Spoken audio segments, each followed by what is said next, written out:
أهلا بكم في حلقة جديدة من صناع السينما. أنا أحمد عبودة، والنهاردة هنتكلم عن الراحل العملاق داوود عبد السيد.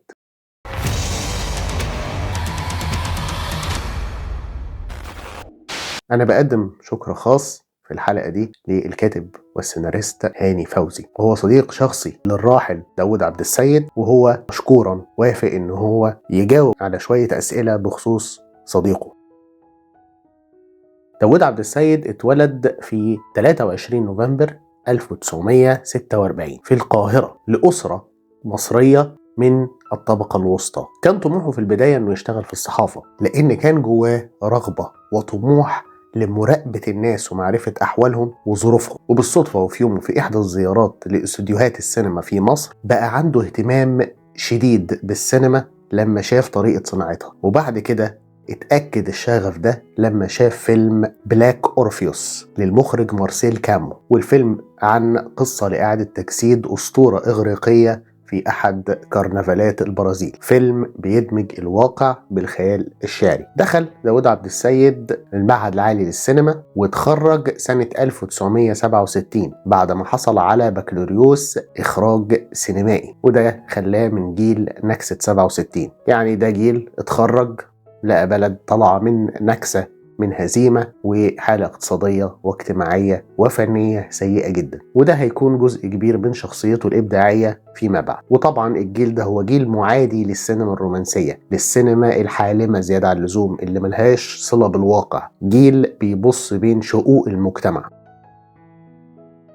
في البداية اشتغل مساعد مخرج مع مخرجين كبار جدا زي الأستاذ الكبير يوسف شاهين في فيلم الأرض، ومع المخرج الكبير كمان الشيخ في فيلم الرجل الذي فقد ظله. لكن وده شيء غريب، يعني ما عجبوش موضوع مساعد المخرج ده برغم انه اشتغل مع ناس كبيره جدا، لانه لقى ان هو بينفذ افكار ناس تانية، فاصبح دوره منفذ مش مفكر، وهو كان عايز يفكر، عايز يطلع حاجه من جواه. فانهى التجربه دي وقال عنها: ما حبيتش مهنة المساعد، كنت تعيس جدا وزهقان، الشغلانة دي بتتطلب تركيز أفتقده، أنا غير قادر على التركيز إلا فيما يهمني جدا، عدا ذلك ليس لدي أي تركيز. اختار إنه يمشي واتجه إنه يكون مخرج مستقل بذاته ويروح للسينما التسجيلية، لأنها طبعا أقرب للحقيقة وكانت بمثابة مختبر ليه عشان يشوف الناس على حقيقتها، يشوف الناس من قريب، والكاميرا بتاعته تتعلم إن هي تسمع قبل ما تتكلم. عمل أفلام وثائقية زي وصية رجل حكيم في شؤون القرية والتعليم سنة 76، العمل في الحقل سنة 79، وطبعا اكتسب خبرة كبيرة جدا خلال الأفلام دي، إن هو اشتغل على الأرض مع ناس مش ممثلين محترفين في مواقع حقيقية وسط ارتجال كتير، وده سر إن حتى أفلامه الرمزية ما كانتش منفصلة عن الواقع وما كانتش منفصلة عن الأرض. دخل عالم السينما الروائية في 85 بعد تخرجه ب9 سنين بفيلم الصعاليك، وهو فيلم مقتبس عن فيلم بورسالينو لجاك تيريه، وبتدور أحداث القصة حول صديقين من الصعاليك، مرسي وصلاح، الاتنين عايشين في اسكندرية، ورحلتهم مع تجارة المخدرات من قاع المجتمع إلى قمة الثراء والنفوذ. الفيلم من بطولة نور الشريف ومحمود عبد العزيز ويسرى، وهو أول أفلامه الطويلة. الفيلم ده عن الانفتاح، عن الفلوس، عن التحول الأخلاقي واللا أخلاقي. الفيلم ده مهم لأنه ما أدانش وما بررش، اكتفى إنه يراقب، كأنه هنا بيقول لنا أنا هوريك وإنت تحكم. وقال عن الفيلم ده: كتبت السيناريو في فترة قصيرة لا تتخطى الأسبوعين، وكنت وقتها اتحركت الرغبة فيا لكتابة موضوع يتوجه إلى الجمهور، وإني ما اكتبش لنفسي بس، فقد كان في جيلي نوع من التعالي على الفيلم الجماهيري باعتباره دايما فيلم سيء، وكان الاتجاه السائد هو السينما الذهنية المعقدة، أما أنا فكنت أبحث عن الجودة الفنية مع القبول الجماهيري. تابعوا بالتحفة الفنية الخالدة، واللي في نظري هو أعظم فيلم في تاريخ السينما المصرية، واحد من أعظم الأفلام على الإطلاق، سنة 1991، الكتكات، واللي بيحكي قصة الشيخ حسني الضرير في حي الكتكات في أهم دور لمحمود عبد العزيز عن رواية مالك الحزين لإبراهيم أصلان. فيلم الكتكات أخذ المركز رقم 24 في أفضل 100 فيلم مصري باختيار النقاد، خد المرتبة الثامنة في أفضل 100 فيلم عربي باختيار برضه النقاد في مهرجان دبي في 2013، وإحنا عملنا حلقة عنه هنا. في الكتكات داوود عبد السيد عمل أصعب حاجة، قدم فيلم شعبي من غير ما يبتذل، وفيلم فلسفي من غير ما يتفلسف. الفيلم عن ايه؟ الفيلم عن الحرية الداخلية، انك ممكن تكون محاصر بس مش مهزوم، ان الفقر مش بالضرورة معناه فقدان الكرامة. الفيلم هنا مش بيجمل الحارة ولا بيشوهها، بيقدمها زي ما هي، بناسها، بتناقضاتها، بروحها. الكتكات دخل البيوت، اتحفظ جملة جملة وتحول لجزء من الذاكرة الجمعية، وده نادر جدا في السينما اللي ليها هدف. قال داود عبد السيد عن إنتاج فيلم الكتكات: فضلت أدور عن إنتاج لفيلم الكتكات 5 سنين كاملة، وكان المنتجين يقروا السيناريو ويوافقوا مبدئيا باعتبار إني هصور في حارة استوديو الأهرام أو استوديو نحاس، بس كنت برد عليهم وأقول لهم مش هصور إلا في حارة تتبني مخصوص عشان الفيلم، فكانوا على طول يرجعوا في كلامهم خوف من التكاليف. في منتجين مرضيوش يعملوه لأنه في رأيهم الفيلم كئيب، وده نفس التعليق اللي كتبه جهاز الرقابة لما قرأ السيناريو. هو طبعا تعليق غريب على الفيلم ده تحديدا، لكن رد الفعل ده ممكن تتوقعه طبعا، لأن الكل كان بيتعامل مع نوع من السينما مش متعودين عليها. بعدها على طول قدم فيلم البحث عن السيد مرزوق، واللي بيحكي قصة يوسف، موظف بريء وساذج بيخرج في يوم اجازته وينطلق في رحلة بيلاقي فيها شخصيات غريبة. الفيلم من بطولة نور الشريف، وهو فيلم عن سلطة بلا وجه، انك تجري ورا شيء مش موجود. فيلم قلق خانق زي الاحساس اللي المواطن عاشه لسنين طويلة. أول مرة اتعرفت على داود كان في أواخر سنة 90، يعني من حوالي 35 سنة. الأليوبي قال لي إن هو يعني هيرحب إن حد عنده موضوع لفيلم يتكلم معاه. استغربت لأن أنا عارف إن هو بيكتب أفلامه بنفسه يعني، وكان كتب أفلام. الحقيقة ما كنتش شفت حاجة منها خالص غير الصعليك، ما كانش لسه السيد مرزوق ولا الكتكات نزلوا. لما رحت أقابله في مديولة عادل منير، فكان بيمنتج مشهد الشيخ حسني مع الشيخ عبيد في السينما، بيتفرجوا على فيلم في السينما، يعني كان بيمنتج الكتكات. وقلت له على مشروع. بعد كده قابلته وحكيت له الموضوع دوت، والفيلم ده يعني اشتغلت عليه شوية وبعدين ما كملش، لأن حصل حاجة إن فوجئت بداود بيقول لي فاتن حمامة عايزة موضوع، فكر في موضوع ينفع لفاتن. وأنا وقتها كنت عندي هجرة استراليا، وكنت بفكر في الموضوع ده لنفسي يعني كتير، وفكرت في فكرة أرض الأحلام وعرضتها عليه والأمور مشيت. فاتن جت واتعمل الفيلم. بعدها في 1993 قدم فيلم أرض الأحلام، واللي بيحكي قصة نرجس اللي بتستعد للهجرة لأمريكا عشان تلحق بولادها، بس بتفقد جواز سفرها قبل السفر بساعات، ولازم تلاقيه في الأماكن اللي راحت لها والأشخاص اللي قابلته. الفيلم من بطولة العملاقة فاتن حمامة، وهو آخر أفلامها السينمائية، وبيشاركها الفنان يحيى الفخراني. فيلم أرض الأحلام اترشح لجائزة الأوسكار لأحسن فيلم أجنبي، وهو مش فيلم عن الهجرة لكن عن انتظار المستقبل. الشخصيات هنا مش بطولية، مش مميزة، ما عندهاش قدرة على التمرد، ناس عادية محبوسة معلقة ما بين حياة مش راضية عنها وحلم مش قادرة توصل. إيقاع الفيلم ده بطيء عن قصد، تصوير مظلم، حوارات قليلة، مساحات صمت طويلة. الفيلم مش بيحاول يشدك ولا يحاول يرضيك ولا يسترضيك ولا يشرح لك، هو بيحطك جوه الحالة دي ويسيبك تتخنق معاهم. أرض الأحلام هو وثيقة مبكرة جدا عن الإحباط الطبقي، وهم السفر كحل سحري لكل المشاكل، وعن جيل كامل عاش حياة مؤجلة. الفيلم سابق جدا لزمنه، قبل ما الهجرة تبقى هوس جماعي وقبل ما الإحباط يبقى شعور معلن. قال عنه داود عبد السيد: أرض الأحلام يختلف عن باقي أعمالي في كونه العمل الوحيد اللي ما كتبتوش. حاولت ألاقي موضوع مناسب للفنانة الكبيرة فاتن حمامة، واقترحت أكتر من فكرة لكنها رفضتها كلها، ومش بلومها على ده طبعا، بس من الواضح إني كنت جامح أكتر بكتير من الصورة اللي هي عايزة تحافظ عليها قدام جمهورها. في الوقت نفسه كان الكاتب هاني فوزي بيحاول يبدأ مشواره ككاتب سيناريو، فطلبت منه يكتب، فأرسل لي فكرة الفيلم ووافقت عليها الفنانة فاتن حمامة، وقررنا البدء في العمل. سمعت له رأي غريب في ندوة فيلم الصعليك، ان هو علق على ان في علاقة حصلت في احداث بين يسرى ومحمود عبد العزيز اللي هو صديق جوزها نور الشريف. وعلق تعليق يعني حسيت ان ده شخص مش بيكتب زي باقي الناس، مش بيفكر في السينما وفي الحياة وفي الاشخاص وفي الطبيعة البشرية زي باقي الناس. ومن هنا حصل يعني ارتباط اكتر فكري بيني وبينه. يعني هو قال مثلا في الموقف ده واحدة جوزها في السجن وصديقه عايش جنبها معاها وبيرعاها وبيديها فلوس وبيهتم بيها وابنها، لازم هتحصل بينهم علاقة او حاجة زي كده، لكن مش لازم دي تأثر على مسار الاحداث بعد كده في الفيلم، وده اللي حصل فعلا في الصعيد. من هنا شفت نوع تاني من التأليف ونوع تاني من التفكير في السينما. التفكير ده زاد بقى قوي لما شفت سيد مرزوق، فيلم كله في يوم ومتشابك بدرجة غير عادية، في مجهود خرافي في التتابع، الأحداث بتحصل كلها ورا بعض في يوم واحد. ولما شفت طبعا الكتكات حسيت إن الفيلم اللي أنا بحاول أعمله مع داوود اللي هو أرض الأحلام، كنا لسه بنحاول نكتب وكده، ان الفيلم ده بعمله مع حد مختلف عن كل السنة. كنت قبل كده اتعرفت على ناس مخرجين زي عاطف الطيب، زي محمد خان، وبعد كده اتعرفت على ناس تاني كتير يعني قوي في كل السينما المصرية، حتى ناس كبار زي توفيق صالح. لكن الحقيقة داوود بفكره بإحساسه بالطبيعة البشرية والشخصيات في الأفلام كان مختلف جدا.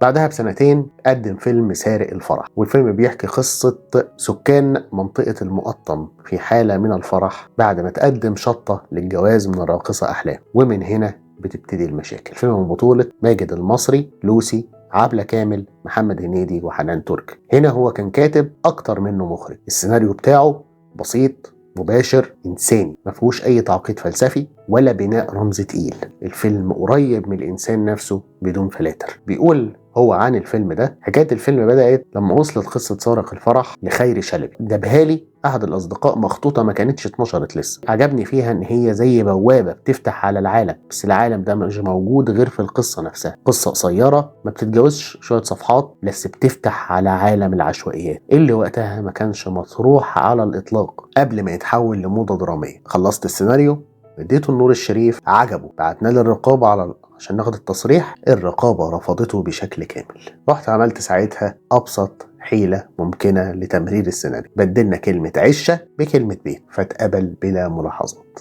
بعدها في سنة 2000 قدم تحفة تانية، أرض الخوف، واللي بيحكي قصة يحيى، ضابط في الشرطة، هو شخص مثالي لأعلى درجة، بيوكل من قبل جهاز الشرطة بأن يصبح فاسد في العالم السفلي، عالم تجارة المخدرات. الفيلم من بطولة العملاق أحمد زكي، وفاز مخرج الفيلم داوود عبد السيد بجائزة أفضل إخراج وجائزة أفضل سيناريو في مهرجان القاهرة السينمائي في 1999، مش لازم التاريخ. والفيلم حصل على الرقم 48 في أفضل 100 فيلم عربي. في المرحلة دي كان داوود عبد السيد بيسأل أسئلة تقيلة: مين أنا؟ فين الحد بين الواجب والخيانة؟ هل الإنسان يفضل نفسه ولا يتحول للدور الموكل ليه؟ أرض الخوف تحديدا هو فيلم عن الذوبان، إنك بتدوب، إنك تدخل النظام فتنسى نفسك، ما تعرفش بتبدأ منين وبتنتهي فين. لو الكيت كات هو قلب داوود عبد السيد، فأرض الخوف هو عقله اللي قلقان. أرض الخوف هو فيلم عن الهوية، الطاعة، وفقدان واحدة بسبب التانية. وبيسأل سؤال مهم جدا: هل الأوامر بتعيد تشكيل الشخص بالكامل؟ وبنلاقي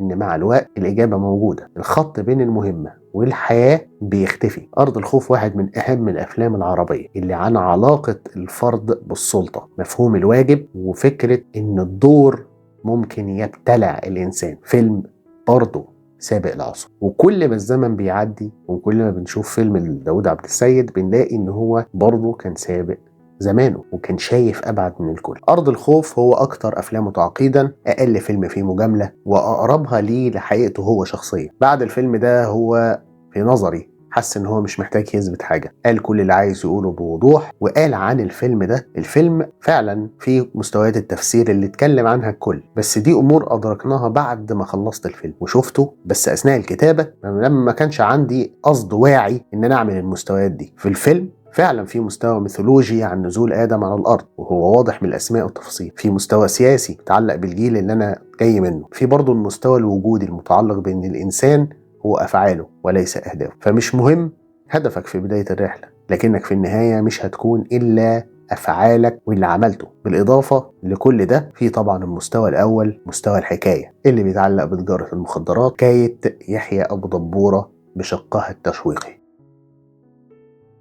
في 2001 عمل فيلم غريب جدا عن السينما المصرية، مواطن ومخبر وحرامي. الفيلم من بطولة خالد أبو النجا، صلاح عبد الله، هند صبري، وشعبان عبد الرحيم. الفيلم عن علاقة غريبة بتجمع سليم سيف الدين الشاب الأعزب اللي عايش لوحده، المخبر فتحي عبد الغفور، واللص شريف المرجوشي. السرد متوازن ما بين ال3 شخصيات، حوار محسوب وعميق، الأداء التمثيلي جماعي وممتاز، تقنيات الإخراج بسيطة ودقيقة، الكاميرا ما بتفوتش التفاصيل الصغيرة في التفاعلات اليومية ما بين الشخصيات. الفيلم بيطرح فكرة مهمة جدا، مفيش ثنائية مطلقة ما بين الخير والشر، كل شخصية مرهونة بالبيئة المحيطة ليها وظروف. الفيلم وثيقة اجتماعية عن المجتمع المصري في مطلع الألفينات، الفساد، المراقبة، والحياة اللي على الهامش. وهو قال عن الفيلم ده: أحيانا يسألني الناس أسئلة سطحية من نوعية إيه أفضل فيلم قدمته؟ الرد الطبيعي إن كل أفلامي كنت بحبها ولما عملتها بعد كده بقت كيان مستقل عني، لكن الحقيقة إن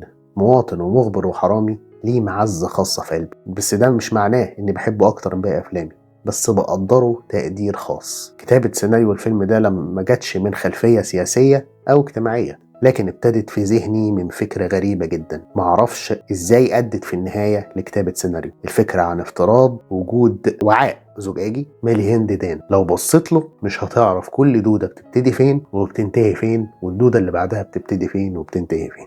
بعدها ابتدى يميل للتأمل والشخصيات الفردية، وده هنشوفه في فيلمه اللي بعده، واللي أنا شخصيا أعشق هذا الفيلم. الفيلم ده كان في بداية شبابي ودخلته في السينما واتأثرت بداود عبد السيد. من اليوم ده أنا داود عبد السيد أخد مكانة في دماغي وفي حياتي عملاقة. بقيت بخش على النت يعني بشكل يومي تقريبا اتابع اخبار داود عبد السيد، هيعمل ايه تاني، هيعمل افلام ايه تاني. بقيت ادور على افلامه اللي قبل كده عشان اتفرج عليها. اتفاجئت ساعتها ان هو مش عامل افلام كتير واسمه كان كبير. كان انا في شبابي كان اسم داود عبد السيد ده حاجه كبيره قوي، كان شيء غريب ان الراجل اللي مشهور الشهرة دي ما بيعملش افلام كتير، وما بيعملش افلام ضخمه، ما بيعملش افلام شباك. الفيلم ده اللي هو اللي انا بتكلم عليه هو فيلم رسائل البحر في 2010، وانا بكيت في الفيلم ده تقريبا 40 دقيقة من مدة الفيلم. فيلم ساحر. الفيلم بيحكي قصة يحيى، طبيب لسه متخرج بس بيعاني من التأتأة، وبيتعرض بسبب ده للسخرية من الناس كلها، فبيسيب الطب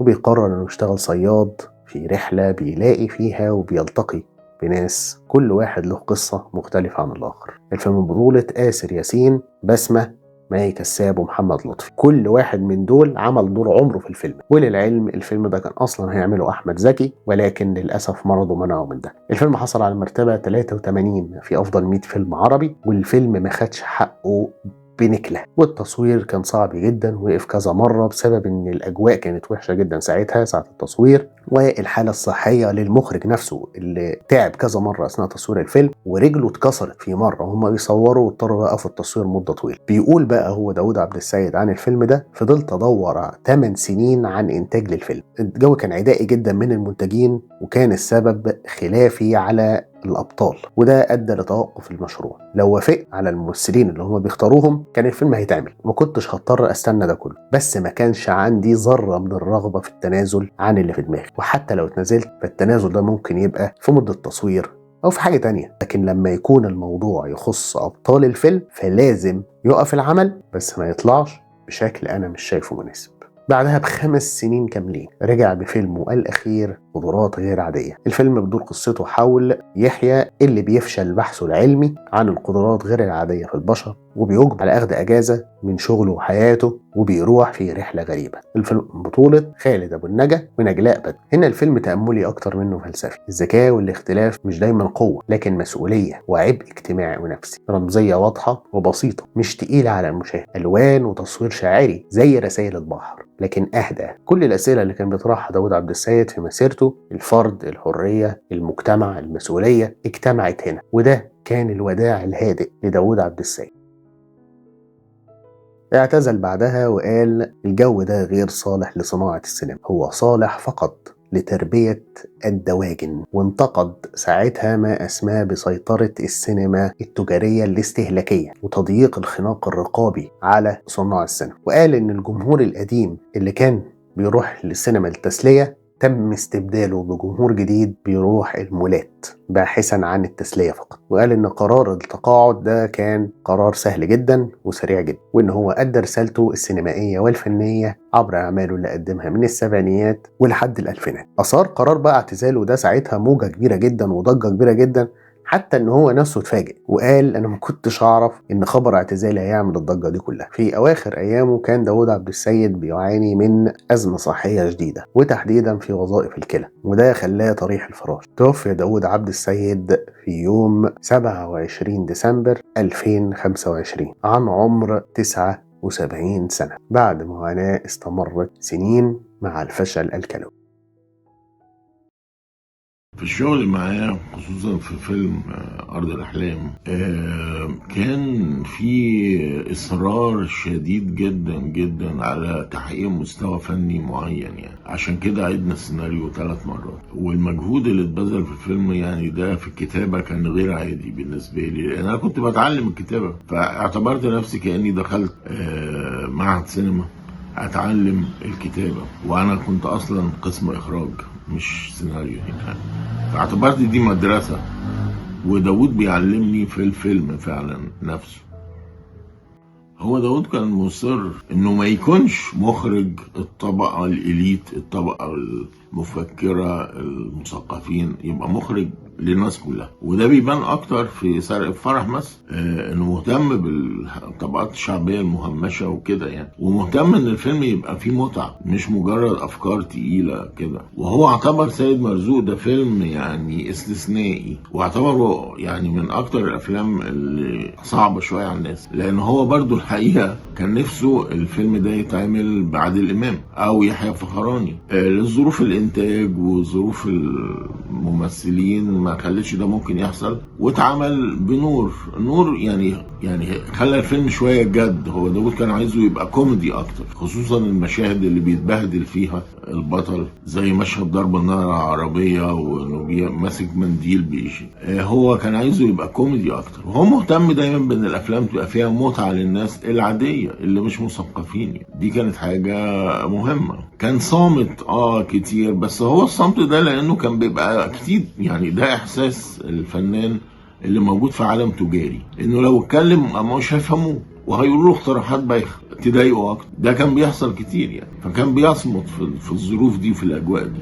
كان في حاجات بتخليه يضحك بسخريه على ظروف البشر وظروف الناس، خصوصا في السينما التجاريه المحيطه بينا والخانقه لينا يعني. كان بيقلقوا مصير الافلام اللي عملها واللي احنا كلنا بنعملها. يعني ايه بقى؟ ان مفيش سينماتيك عندنا، مفيش حاجة بتحتفظ بالأفلام وبحقوقها وبيها. ووجود الأفلام مثلا على اليوتيوب بيتعرض إن بعد شوية تلاقي الفيلم في حاجات اتشالت منه مش كامل، فكان بيقلق أفلامي الناس هتشوفها بعد سنين إزاي. ده كان بيقلقه فعلا. الافلام اللي كان بيحبها هو الحقيقه فيلم واحد اللي قال لي هو ده الفيلم الوحيد اللي اتمنى اعمله او اعمل فيلم زيه، مثلا زوربا. وكان في اعجاب شديد بالسيناريو، بالموضوع، بالشخصيه، وباداء انتوني كوين طبعا، وبالجزيره اللي كانوا بيصوروا عليها، وبالموسيقى كمان. الامر اللي هو حاول يعمله في كل افلامه، يعني شيخ حسني ده حاجه قريبه شويه لشخصيه زوربا. الاماكن يعني في افلام داوود ليها طابع وفيه اهتمام كبير بيها، والموسيقى طبعا ارتبط على طول كل افلامه براجع، وحقق معاه مستوى في الموسيقى التصويريه اعتقد يعني غير مسبوق. يعني كان واعي جدا طبعا بانه بيعمل سينما مختلفة عن السائد جدا جدا جدا. يعني مثلا هو اول واحد دخل الراوي في الافلام، وده ما كانش موجود كتير في السينما في الوقت ده. كل زمايله يعني كل جيله ما كانش بيهتم بموضوع الراوي ده خالص، وكانت موجودة في افلام زمان الابيض واسود يعني، لكن هو كان بيحبها، واضافت شيء مهم في ارض الخوف وفي مواطن المخبر وفي افلام مختلفه يعني. هو كان حاسس بانه طبعا بيعمل حاجه مختلفه عن السائد، ان الاختلاف ده فيه متعه وفيه عمق، وممكن يبقى بيؤدي لنجاح جماهيري مادي للافلام اكبر كتير من النظرة الضيقة للمنتجين والموزعين في الفترة اللي عاش فيها كلها. يعني داود بعد ما اتخرج من معهد السينما سنة 67 قال لي ان هو قعد 10 سنين يكتب ويرمي اللي بيكتبه، حتى ما احتفظش بيه كسيناريوهات. من السيناريوهات دي سيناريو كان سمير فريد معجب بيه جدا وكان بيكلمني عنه، يعني سيناريو اسمه ناس وكلاب عن المجاعة أيام ابن إياس، وكان هيتعمل أبيض وأسود الفيلم ده، وكان فيلم فيه نظرة يعني عميقة وفي نفس رافضة جدا للفقر والجوع واستغلال السلطة للناس وأفتكر إن كان في مشهد يعني حكاهولي سمير فريد ان نتيجة المجاعة الناس ما بتاكلش والناس تعبانة، فدرجة واحد ومراته نايمين في الارض وابنهم الطفل معاهم، ففي كلب بيدخل البيت الصغير دوت وبيهاجم الطفل وهم بيسيبوا وما بيحاولوش يقوموا من الاسترخاء او النوم بسبب الضعف والعدم الاكل ويدافعوا عن الطفل. كان رأيه ان الفقر بيخلي الطبيعة البشرية بتاعتك تتآكل، انت بتتحول لحاجة مختلفة عن البشر، يعني بين البشر والحيوانات كده. نتيجة الفقر والجوع والظروف دي بتركز على نفسك، على بقائك انت، مش اي حد تاني، حتى لو ابنك، حتى لو بتحب. لكن ابتدى يعلم نفسه ازاي يكتب، واعتقد انه لما ابتدى يكتب، وده باين في اول فيلم يعني الصعاليك، ابتدى يكتب بطريقة مختلفة عن الكتاب اللي كانوا قبله في السينما وكده. وده بان اكتر بعد كده في الكتكات وارض الخوف ومواطن المخبر، يعني نوع الكتابة وطريقتها واسلوبها والفكر اللي فيها بان انه مختلف. كان بيقدر الرأي اللي يفيد بغض النظر جه من مين، حتى جه من عيل صغير، لو هيفيدنا نستفيد بيه. يعني ما كانش عنده تعالي على الناس ولا تعالي على النقاد، بس الحقيقة كان في حاجات بتزعجه ساعات في آراء النقاد. يعني أذكر إن في ناقد علق على فيلم أرض الخوف إن ده يشبه دوني براسكو أو تقليد له أو كده، والحقيقة مختلف جدا عنه. انا شفت الفيلمين كويس، يعني الحاجات دي كانت بتزعجه شويه، لكن عمره ما اشتبك مع حد او دخل في خناقه بسبب كده ابدا. يعني كان بيسيب كل واحد يقول رايه اللي هو عايزه، والزمن هيعمل غربله للاراء دي. اعتقد ان داود لاخر حياته كان راضي عن اللي حققه. طبعا كان نفسه يعمل حاجات اكتر، وكان عنده سيناريوهات ولا زالت موجوده. كان عنده سيناريوهات تانية لم ترى النور يعني، وفي سيناريوهات كتير من زمان لم ترى النور. يعني الحاجات اللي ظهرت دي هي الحاجات اللي ظروف الانتاج والتوزيع الصعبة سمحت بانها تعدي. يعني الحاجة الوحيدة الاخيرة، يعني انا ما كنتش، يعني لو تسمح لي اقولها، ما كنتش حابب ان داود يعلن اعتزاله. كان نفسي يستمر لاخر وقت بيحاول يعمل افلام، وخلي النهاية هي اللي تيجي وتنهي المسيرة. احنا ما بنسعاش للنهايات، النهايات بتيجي وبننتظرها بدون خوف. يعني ده الحاجة الوحيدة.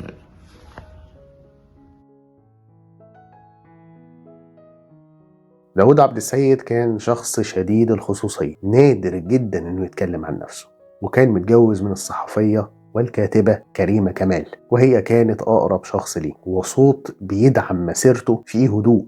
ما كانش بيحب الظهور ولا المؤتمرات ولا البرامج ولا لعب دور المثقف النجم. حياته كانت بسيطة منظمة شبه منعزلة زي أبطاله، عايش على الهامش بس واعي بكل شيء. داود عبد السيد كان عضو لجنة السينما بالمجلس الأعلى للثقافة، كبير المخرجين في المركز القومي للسينما. تم اختيار 3 أفلام ليه ضمن قائمة أفضل 100 فيلم عربي، وحصل على جوائز كتير من كذا دولة. أهم حاجة عملها داود عبد السيد إنه أثبت إن السينما الجادة مش معناها إن أنت تكشر، وإن العمق ممكن يوصل للجمهور من غير تنازل. نشأته كانت مستقرة، ما فيهاش مآسي درامية على حد علمنا، وده مهم لأن أفلامه عمرها ما كانت عن الألم الصاخب، الدوشة، المصايب. كانت عن القلق الهادي، ابن مدينة مش ريفي مش أرستقراطي، ابن طبقة وسطى بتسأل دايما إحنا رايحين فين. بيتصنف داود عبد السيد كأحد أعمدة الواقعية الجديدة، بس واقعيته اتميزت باختلافها عن واقعية عاطف الطيب مثلا، كانت صادمة. وصفوه ان هو بيستخدم الواقع كمتاهة عشان يطرح أسئلة وجودية وفلسفية،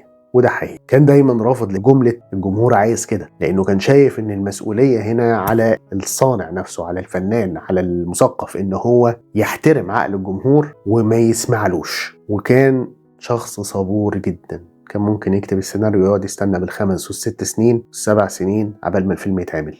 لو مش هيعمل حاجة صح ما كانش بيعملها. داود عبد السيد ما عملش سينما كتير، لكن عمل سينما تعيش. ما كانش مخرج إجابات، كان مخرج أسئلة. ما كانش بيشرح، ما كانش بيزعق، ما كانش بيزايد، كان بيجيبنا وقفنا قدام المراية ويسأل انت شايف ايه؟ وده اصعب انواع السينما واصدق انواع السينما. اسمه ما كانش بيطلع في الاخبار كتير وما كانش بيحب الكلام، افلامه هي اللي كانت بتتكلم بداله. واحد من المخرجين القلائل اللي افلامهم شبههم، هادي ومتأمل وبعيد كل البعد عن الاستعراض، قريبة من الإنسان وقريبة من الجذور. داود عبد السيد رحل، لكن أفلامه لسه بتفكر، لسه بتقلق ولسه بتسأل، وده على شكل من أشكال الخلود.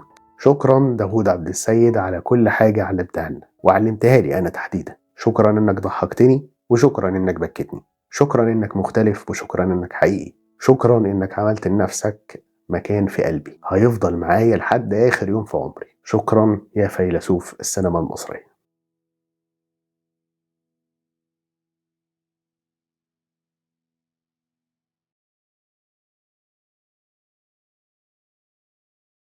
أتمنى فيديو النهاردة يكون عجبكم. أحب أسمع رأيكم في الكومنتات. لو عجبكم الفيديو لايك، شير، سبسكرايب، وأشوفكم في حلقة جديدة من أرت لاب.